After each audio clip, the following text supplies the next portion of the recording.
राघव राजा राम,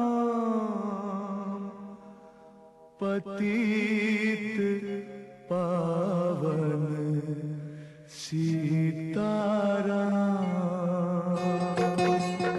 ईश्वर अल्लाह तेरे नाम, सबको सन्मति दे भगवान। बेटा राम, बेटा राम, राम उठो राम। हाँ हाँ, आप कौन हो? मैं मोहनदास करमचंद गांधी हूं। मोहनदास करमचंद गांधी अर्थात महात्मा गांधी? हाँ बेटा, लोग मुझे इसी नाम से ही पहचानते हैं। बेटा इधर आओ, तुम क्यों उदास लग रहे हो?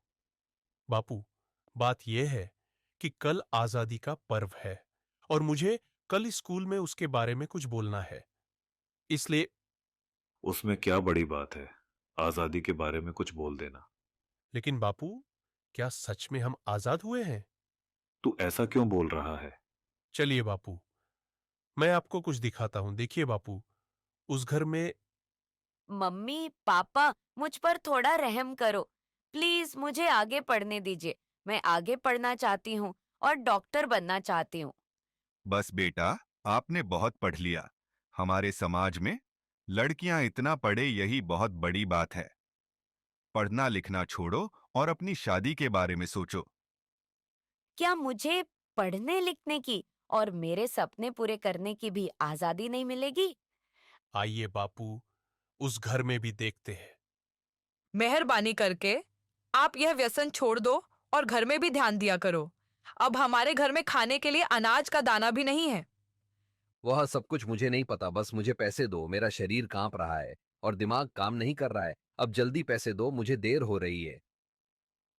नहीं, यह पैसे मैं नहीं दूंगी।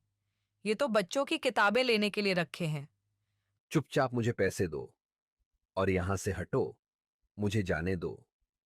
हे ईश्वर, मेरे पति की इस व्यसन की आदत से मुझे कब आजादी मिलेगी? बापू, और आगे चलिए, मैं आपको एक रिश्वतखोर अधिकारी बताता हूं। साहब, कई दिनों से मैं आपकी ऑफिस के चक्कर लगा रहा हूं। अब तो मेहरबानी करके मेरा काम कर दीजिए। अरे भाई, कितनी बार बोलूं तुझे, तेरा काम बहुत कठिन है और बड़े साहब मना कर रहे हैं। तुझे जो समझाया है ऐसे करो ना भाई। लेकिन साहब, मेरे सभी कागज ठीक है और मैं अपना हक पाने का हकदार हूं, तो मैं रिश्वत क्यों दूं? तब तो सत्यवादी हरिश्चंद्र बनकर तुम्हारी सब फाइलों को लेकर इधर उधर फिरते रहो। जाओ, तुम्हारा काम नहीं होगा। हे ईश्वर, हमारे जैसे ईमानदार लोगों को ऐसे रिश्वतखोर अधिकारियों से कब आजादी मिलेगी? चलो बापू, आगे।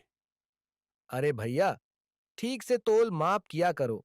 गेहूं और चावल तो मिले, पर दूसरी चीज कहां पर है? अरे भैया, आपको जल्दी आना चाहिए ना। बाकी सामान तो सब खत्म हो गया है। आगे से ही कम सामान आया था, उसमें हम क्या कर सकते हैं? आपने तो कल ही सामान देना शुरू किया है, तो खत्म कैसे हो सकता है? अरे, यहां से निकलो भैया, और लोग भी लाइन में राह देख रहे हैं। आपको जो शिकायत है वह बड़े अधिकारी से जाकर करना। हे भगवान, हम गरीबों को ऐसे अनाज की तस्करी करने वाले लोगों से कब आजादी मिलेगी? देखा ना बापू आपने, क्या आपको लग रहा है कि सच में हमारा देश आजाद हुआ है?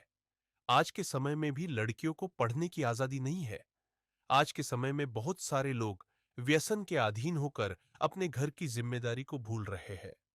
यहाँ पर सरकारी अधिकारी भी रिश्वत लेकर अपना काम करते हैं।